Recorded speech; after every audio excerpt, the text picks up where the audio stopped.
तो स्वागत है आपका डेली अफेयर्स में।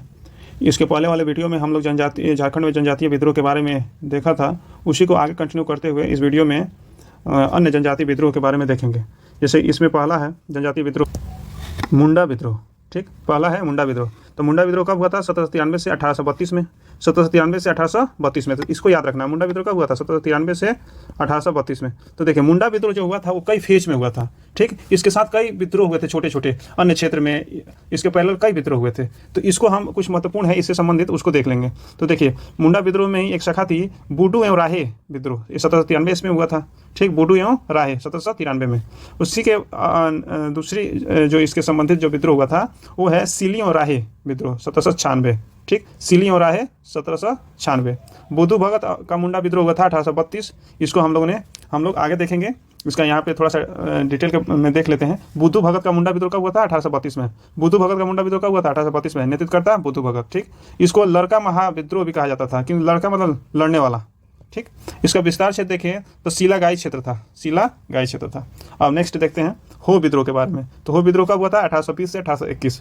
हो विद्रोह कब हुआ था? 1820 से 1821। हो लोगों का निवास स्थान हो देशम।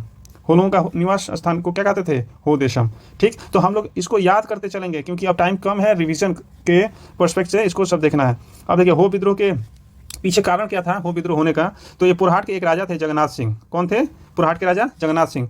ये हो जनजाति पर प्रत्यक्ष नियंत्रण स्थापित करना चाहते थे, लेकिन कर नहीं पा रहे थे। इन्होंने क्या किया कि अंग्रेज के साथ मिलके हो जनजाति के जो स्थल था हो देशम जिसको कहते थे, उस पर इन्होंने आक्रमण कर दिया। और जिसकी वजह से चाईबासा एक जगह है जो पूर्वी सिंहभूम है, चाईबासा के निकट रोरू नदी है। कौन नदी है? रोरू नदी। 1820 ईस्वी में इसी के किनारे यहाँ पे युद्ध हुआ। ठीक, युद्ध हुआ। इसी के कारण हो जनजाति विद्रोह कर दिए। ठीक, तो इसका दमन किसने किया था? कैप्टन रफ सेज ने किया और कैप्टन रिचर्ड किया था। ठीक, अब आगे देखते हैं। अब देखिए, सबसे बड़ी बात इसमें क्या है कि हो जनजाति का विद्रोह हम लोग देखा कि 1820 से 1821 में 1820 से 1821 में ठीक हुआ था। इसका दमन भी हो गया।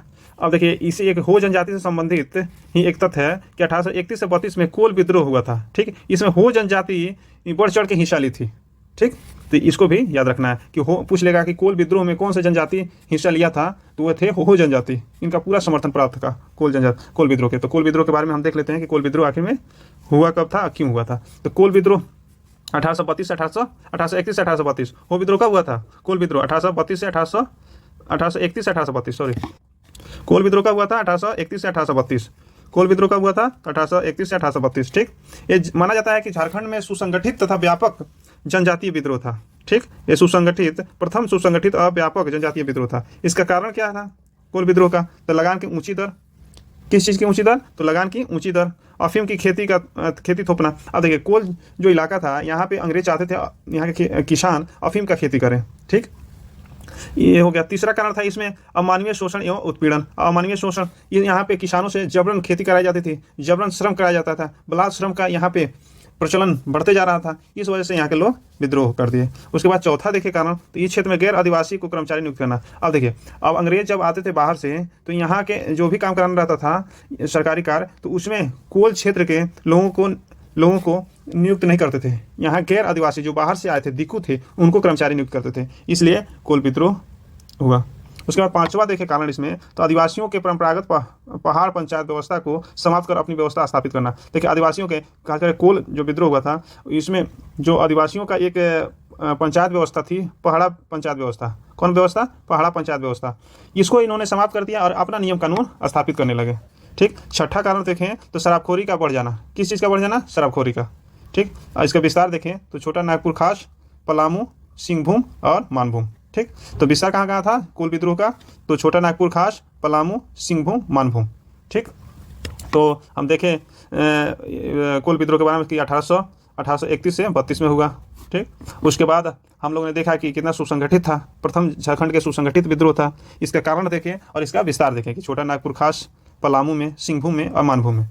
आगे देखें, जनजातियों द्वारा हिस्सा लिया गया। कौन कौन सी जनजाति कोल विद्रोह में हिस्सा ली? Very very important. ठीक, तो मुंडा, हो, चेरो, खरवार, ये मुख्य जनजाति थी। मुंडा, हो, चेरो, खरवार, ये कोल विद्रोह में हिस्सा ली थी। अब हम देखेंगे कुछ संबंधित इससे तथ्य। नोट फर्स्ट में कि हो जनजाति के लोगों के समर्थन के कारण SR टिकेल ने इसे लड़का कोल कौन कोल? लड़का कोल, यानी लड़ाका कोल से संबोधित किया है। किसने किया है?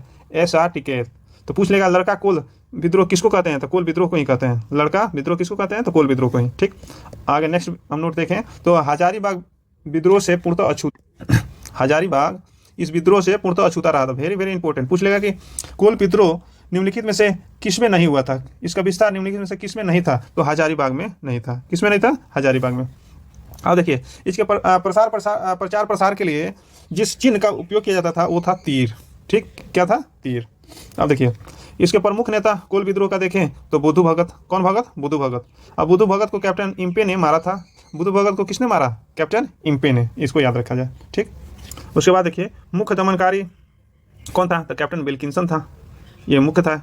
देखिए अंग्रेजों का किसने इस विद्रोह में सहयोग किया था? तो जगतपाल सिंह एक थे, पिठोरिया के राजा थे। पिठोरिया के राजा थे जगन्नाथ पाल सिंह। इसने अंग्रेजों को सहयोग दिया था।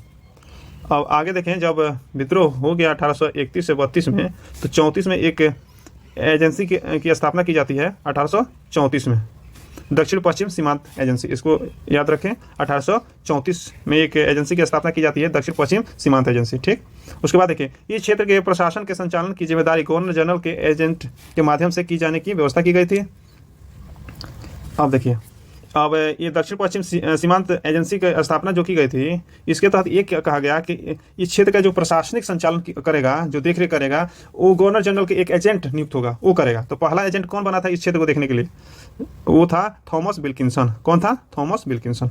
ठीक, तो इस तरह से हम लोगों ने देखा कोल विद्रोह के बारे में कि कोल विद्रोह 1831 से 32 में हुआ था। इसके कारण हम लोगों ने देखा कि लगान की ऊंची दरें, अफीम की खेती को थोपना, अमानवीय शोषण और उत्पीड़न, इस क्षेत्र में गैर आदिवासियों को कर्मचारी नियुक्त करना, और देखिए हम आदिवासियों के परंपरागत जो पहाड़ा पंचायत व्यवस्था थी उसको समाप्त करना। उसके बाद देखिए हम शराबखोरी इस क्षेत्र में बढ़ गया था। इसका विस्तार हम लोगों ने देखा कि छोटा नागपुर, खास, पलामू, सिंहभूम, मानभूम, ये सब क्षेत्र था। इससे एक क्षेत्र अछूता था, वो था हजारीबाग का, इसको याद रखना है। उसके बाद हम लोगों ने देखा प्रचार प्रसार के रूप में जिस चिन्ह का उपयोग किया गया वो था तीर। उसके बाद हम लोगों ने देखा कि इसके प्रमुख नेता कौन थे? तो बुद्धू भगत, सिद्धू भगत, बुद्धू भगत, और हम लोगों ने ये देखा कि बुद्धू भगत को किसने मारा? तो इम्पे ने मारा। ठीक, तो इसी तरह से हम लोग इसको देखें। उसी तरह से हम लोग आगे देखेंगे भूमिज विद्रोह। कौन विद्रोह? भूमिज विद्रोह। भूमि विद्रोह कब हुआ था? 1832 से 1833। जैसे कोल विद्रोह समाप्त हुआ वैसे ही भूमिज विद्रोह हो गया 1832 से 1833। इसका विस्तार देखें तो सिंहभूम का इलाका है, ढालभूम, बीरभूम। बीरभूम आज बंगाल का इलाका हो जाता है, तो इसको याद रखना है, बीरभूम। तो पूछ लेगा भूमिज विद्रोह केवल झारखंड, आज के झारखंड में ही सीमित था? नहीं, ये बंगाल तक फैला हुआ था। तो इसका विस्तार देखें, सिंहभूम, ढालभूम, बीरभूम। अब देखिए ढालभूम के जो एक नेतृत्वकर्ता थे, हर क्षेत्र का अलग अलग नेतृत्वकर्ता थे। तो ढालभूम में कौन नेतृत्व कर रहे थे? वो थे गंगा नारायण। ठीक, कौन थे? गंगा नारायण। अब देखिए इसी लिए इस विद्रोह को गंगा नारायण का हंगामा कहा जाता है। देखिए आप पूछ लेगा गंगा नारायण का हंगामा किस विद्रोह को कहते हैं? तो ये कहते हैं भूमिज विद्रोह को। ठीक, आगे देखिए संथाल विद्रोह। ठीक, जो इंपॉर्टेंट है उसको हम लोग डिटेल में देखेंगे, जो इंपॉर्टेंट नहीं है उसको थोड़ा थोड़ा देख के हम लोग परिचित होकर आगे बढ़ जाएंगे। अब देखिए संथाल विद्रोह 1800 कब हुआ था? 1855 से 1856। संथाल विद्रोह कब हुआ था? 1855 से 1856। इसके अन्य नाम कुछ हैं, जैसे हुल विद्रोह। पूछ ले पेपर में हुल विद्रोह कब हुआ था? तो संथाल याद है 1855-56। और ये नहीं कि हुल विद्रोह अलग है, ऐसा नहीं, संथाल का ही नाम है हुल विद्रोह। संथाल विद्रोह इसको कहते हैं। सिद्धू कानू का विद्रोह कहते हैं। प्रथम जन क्रांति कहते हैं, वेरी इंपॉर्टेंट। प्रथम जन क्रांति बोलते हैं। मुक्ति आंदोलन बोलते हैं, वेरी इंपॉर्टेंट। भारत की प्रथम जन क्रांति इसको कहा था कार्ल मार्क्स ने। संथाल विद्रोह को खूनी विद्रोह भी कहते हैं, क्योंकि इस विद्रोह में बहुत लोगों की मृत्यु हुई थी, बहुत लोग शहीद हुए थे, बहुत लोग अपनी कुर्बानी दिए थे। इस वजह से इस विद्रोह को खूनी विद्रोह भी कहते हैं। इसका नेतृत्वकर्ता को देखें संथाल विद्रोह का, तो सिद्धू कानू, चांद भैरव, ये चारों भाई थे। फूलो झानो ये बहन थी, इन लोग की ये बहन थी। ठीक, तो पूछ ले फूलो झानो कौन थी? तो सिद्धू कानू, चांद भैरव की बहन थी। ये सब लोग मिल के संथाल विद्रोह का नेतृत्व किए थे। अब देखिए ये संथाल विद्रोह कब उग्र हो गया है? हालांकि इसके पीछे बैकग्राउंड में तो बहुत कारण थे, लेकिन किस तत्कालीन कारण क्या था? तो इसमें एक विजय माझी थे। विजय माझी किसी छोटी मोटी चोरी के इल्जाम में पुलिस इनको गिरफ्तार कर लेती है और गिरफ्तार करके जेल में डाल देती है, और जेल में ही इनकी मृत्यु हो जाती है विजय माझी की। तभी से संथाल विद्रोह उग्र हो जाता है। ठीक, तो पूछ लेगा कि किसकी मृत्यु पे संथाल विद्रोह उग्र हुआ था? तो विजय माझी का। किसकी मृत्यु संथाल विद्रोह से पहले जेल में किसकी मृत्यु हुई थी? तो विजय माझी का। इस तरह से क्वेश्चन पूछ सकता है। ठीक, उसके बाद देखिए प्रारंभिक गांव क्या था? ये प्रारंभ किस गांव से किया गया था? उसका नाम है भोगनाडीह। भोगनाडीह, कौन, क्या नाम है? भोगनाडीह। भोगनाडीह से ही संथाल विद्रोह शुरू हुआ था। तो पूछ ले संथाल विद्रोह किस गांव से शुरू हुआ था? तो भोगनाडीह। ठीक, इसका नारा देखिए, अपना देश अपना राज, अपना देश अपना राज। इसका संथाल विद्रोह का नारा क्या था? अपना देश अपना राज। आगे देखते हैं, विस्तार देखें, इसका विस्तार कहाँ कहाँ था। तो ये संथाल परगना, हजारीबाग, बीरभूम और छोटा नागपुर।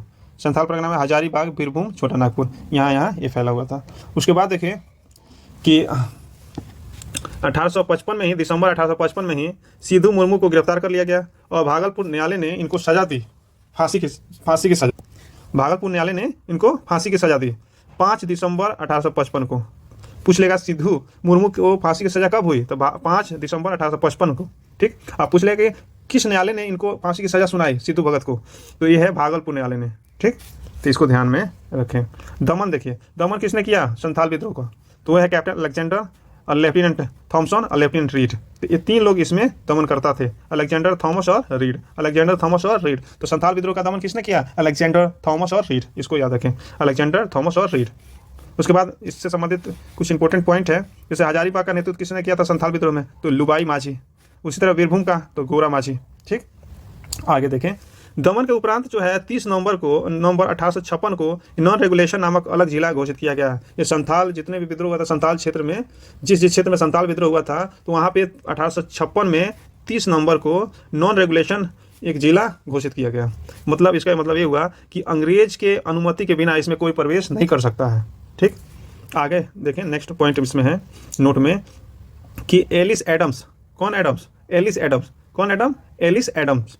एलिस एडम्स के रिपोर्ट के अनुसार 1855 में एक एक्ट के तहत, एक्ट 37 के तहत दामिन एको जो इलाका घोषित किया गया था, दामिन एको को इसका नाम परिवर्तित करके संथाल परगना कर दिया गया। तो पूछ लेगा कि संथाल परगना, दामिन एको से संथाल परगना कब बना था? तो 1855 ईस्वी में। किसके रिपोर्ट पे बना था? तो एलिस एडम्स के रिपोर्ट पे। कौन से एक्ट के तहत? एक्ट 37 के तहत। ठीक, तो इस तरह से याद रखे जाए। उसके बाद देखिए, संथाल परगना का प्रथम जिलाधीश कौन था? जब संथाल परगना बन गया 1855 में, एक्ट 37 के तहत रिपोर्ट जो था एलिस एडम्स के रिपोर्ट के आधार पे, तो उसका प्रथम जो जिलाधीश थे वो, उसका क्या नाम था? एस्ली एडेन।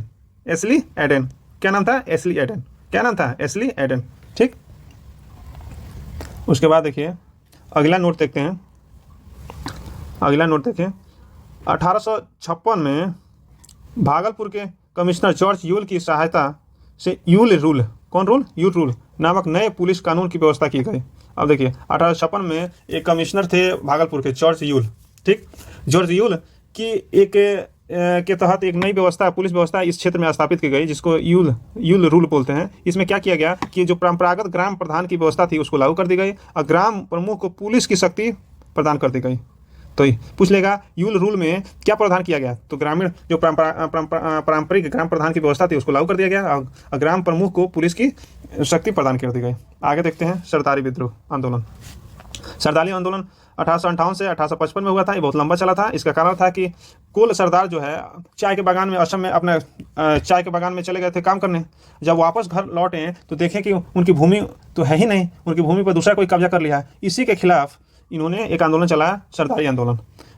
ठीक, एक तो एक कारण हो गया। दूसरा था बलात्श्रम, तीसरा था बिचौलियों द्वारा गैर कानूनी ढंग से किराए में वृद्धि करना। तो ये 3 कारण थे जिसकी वजह से सरदारी आंदोलन हुआ था। जब इसकी प्रसार बृहद पैमाने पर होने लगी तो सरकार ने भूमि को पुनः वापसी करने हेतु एक आपका सर्वे करवाया, भूमि सर्वे। ठीक, सर्वे करवाया और सर्वे के आधार पे ही एक एक्ट बनाया जिसको कहते हैं 1869 में लागू किया था, वो छोटा नागपुर टेन्यूर एक्ट। 1869 का छोटा नागपुर टेन्यूर एक्ट। क्या नाम है? छोटा नागपुर टेन्यूर एक्ट। 1869 में छोटा नागपुर टेन्यूर एक्ट। ठीक, तो इसको याद रखें, छोटा नागपुर टेन्यूर एक्ट कब आया था? 1869 में। उसके बाद देखें नेक्स्ट हम लोग का था सफा होड़ आंदोलन। कौन होड़ आंदोलन? सफा होड़ आंदोलन। ये हुआ था 1870 में। सफा होड़ का मतलब था सिंहबोंगा के प्रति समर्पण। सिंहबोंगा ये धार्मिक देवता, देवी देवता से संबंधित है। तो ये आंदोलन जो धार्मिक था, खास करके धार्मिक था, सफा होड़ आंदोलन। इसके नेतृत्व करता थे लाल बाबा, इनको अन्य नाम से लाल हैम्बर भी कहा जाता है। अन्य इनके नेतृत्वकर्ता में अन्य सहयोगी जो थे वो थे बंगम माझी, पेका मुर्मू, पंगान मराठी, रसिक लाल सोरेन, भूतू सोरेन। ठीक, संथाल जनजाति से संबंधित इसमें लोग शामिल थे। उसके बाद देखिए ये धार्मिक आंदोलन था, हम लोग देख ही लिए, तो ये उतना महत्वपूर्ण नहीं है। सिर्फ इतना देखना है कि सफा होड़ आंदोलन किससे संबंधित है? तो धर्म से। धार्मिक ये कब हुआ था? 1870 में। ठीक, आगे नेक्स्ट देखें और ये आज का अंतिम है खरवार आंदोलन। खरवार आंदोलन कब हुआ था? 1874 में। खरवार आंदोलन कब हुआ था? 1874 में। खरवार संथालों की ही एक उपजाति है। खरवार किसकी उपजाति है? तो संथालों की। ठीक, इसके नेतृत्व कौन किया था? तो भागीरथ माझी, इनको बाबा भी कहा जाता है। तो आज हम लोग इस वीडियो में देखा बहुत महत्वपूर्ण विद्रोह, जैसे मुंडा विद्रोह। ठीक, उसके बाद देखें हो विद्रोह, वेरी इंपॉर्टेंट।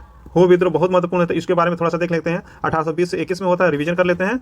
और हो जनजाति के जो निवास स्थल था उसको कहते थे हो देशम। क्या कहते थे? हो देशम। एक इस पे हो जनजाति का कारण क्या था? तत्कालीन कारण था जगन्नाथ सिंह अंग्रेजों के साथ मिलकर इस क्षेत्र में ये अपना नियंत्रण स्थापित करना चाहते थे। इसी को लेके रोरू नदी पे 1820 ईस्वी में भी एक युद्ध हुआ। इसका दमन किसने किया? हम लोग ये देखें कि रफसेज और रिचर्ड ने। और इसके बाद 1831-32 में जो कोल विद्रोह हुआ था उसमें होलो ने बढ़ चढ़ के हिस्सा लिया था। ठीक, उसके बाद हम लोग ने देखा कोल विद्रोह। कौन विद्रोह? कोल विद्रोह। इसका कार्यकाल हम लोगों ने देखा 1831 से 32 में। उसके बाद हम लोग ने देखा इसका कारण क्या है? तो ऊंची कर, अफीम की खेती को थोपना, इस तरह से।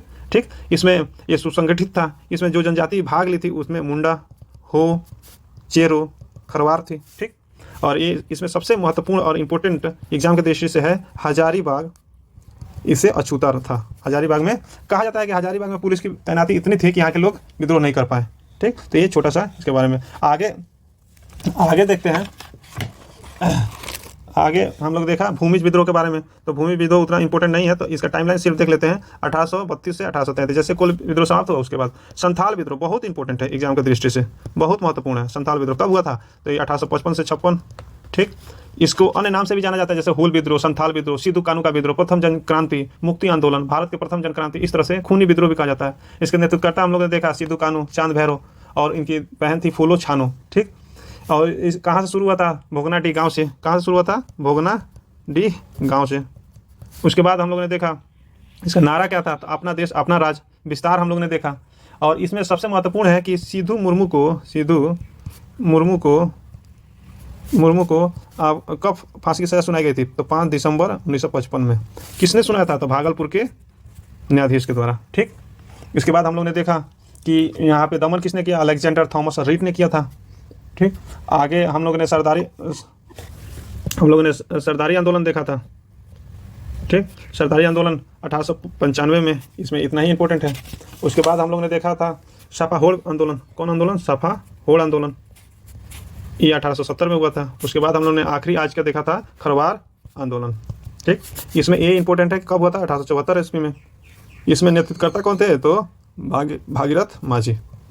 तो आज के लिए हम लोग ने बहुत महत्वपूर्ण जनजातीय आंदोलन देखा और विद्रोह को अच्छे से देखा। आज के लिए इतना ही। Thank you very much.